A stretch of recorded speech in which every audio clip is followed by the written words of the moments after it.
Esther et Judith, foi, dévouement, développement. Esther et Judith, osons rêver. Voilà, osons rêver grand. C'est important pour nous. Si je me tiens là au nom d'Esther et Judith, c'est qu'il y a toujours une bonne nouvelle. Parce que chez nous, les femmes leaders, il y a toujours de bonnes nouvelles. Voilà, tout est une opportunité pour progresser. Alléluia. Alors, je vous annonce que Esther et Judith vont avoir une prochaine session le samedi 1er mars, de 19h à 21h, ici au centre. J'ai besoin que des femmes leaders se lèvent et que des femmes leaders viennent participer à ce moment important. Il y a un orateur, un prédicateur et motivateur américain que je suis depuis plusieurs années qui a dit ceci: tu ne peux rien changer à ce qui t'est déjà arrivé, mais tu peux changer quelque chose dans ce qui t'arrivera. Amen. Là, ta vie est faite de 10% de ce qui va à ce qui t'arrive, mais les 90 autres %, ça dépend de comment tu te positionnes pour accueillir ce qui t'arrive.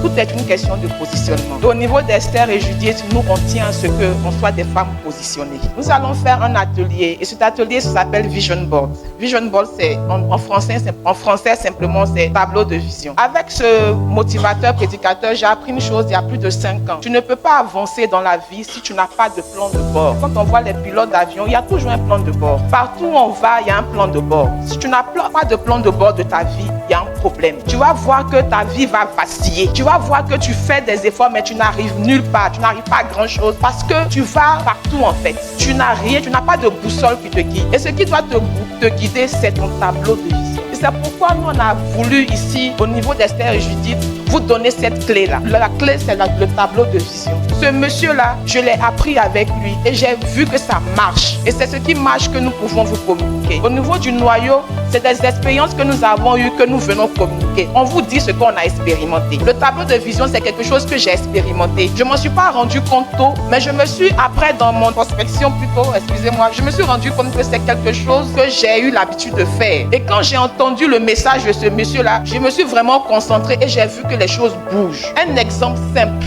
Il y a quelques années, j'étais assise dans mon appartement de 2 chambres salon. Je traversais mon désert, c'est trop dit, je traversais un désert. Et j'ai écouté ce monsieur-là. Et il a parlé du tableau de vision. Et je me suis mise à écrire mon tableau de vision. J'ai écrit le type de maison que je voulais dans quelques années. Je dis, si moi je sors d'ici, la maison que je vais avoir là, je veux que ce soit comme ci, ce soit comme ça, ce soit comme ci, ce soit comme ça. Je veux qu'au niveau de mon travail, on me donne une voiture. Je veux ci, je veux ça. Quand j'ai déménagé dernièrement, j'ai retrouvé mes documents. Et j'ai vu que ce que j'ai dit là, c'est ce qui se passe. C'est le tableau de vision. J'ai eu la voiture au niveau du travail. Tu vois, quand ça arrive, tu ne te rends pas compte. Hein? Mais c'est après, quand tu lis, que tu te rends compte que Dieu fait. Tu espères, tu marches avec la foi, mais tu dois écrire. C'est pourquoi le thème qui sous-tend notre atelier, c'est écrit la vision clairement sur des tablettes, tiré de Habakkuk 2, verset 2. Tu dois écrire tes objectifs. Si tu n'écris pas, tu n'as pas assez de... Il n'y a pas quelque chose qui te tire. Quand tu lis ça chaque jour, ça te challenge. Ça te donne envie de faire des efforts. Et comme nous sommes des femmes leaders, qu'on ne fait pas les choses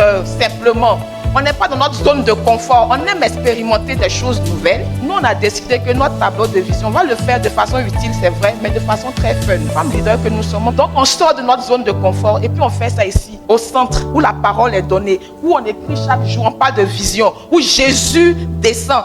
On va venir ici et puis on va écrire notre tableau de vision. On va dire ce qu'on veut que Dieu fasse pour nous en 2025. On va ouvrir, on va rêver. On va faire parler nos rêves. Osons rêver grand. Donc samedi 1er mars, à partir de 19h, en pyjama party. C'est pour dire soit décontracté. Voilà, tu t'habilles en décontracté, bien petit chic, un petit truc bien chic là. Et puis tu viens tranquille. On va passer un moment fun et utile. Et la gloire de Dieu en 2025, là, chacun doit pouvoir expérimenter. Nous sommes des femmes leaders. Jésus nous parle tous les jours, on prie là. C'est pas pour qu'on reste à suivre les autres. Nous, on doit être devant et puis on va tirer les autres. Alléluia, que Dieu nous bénisse.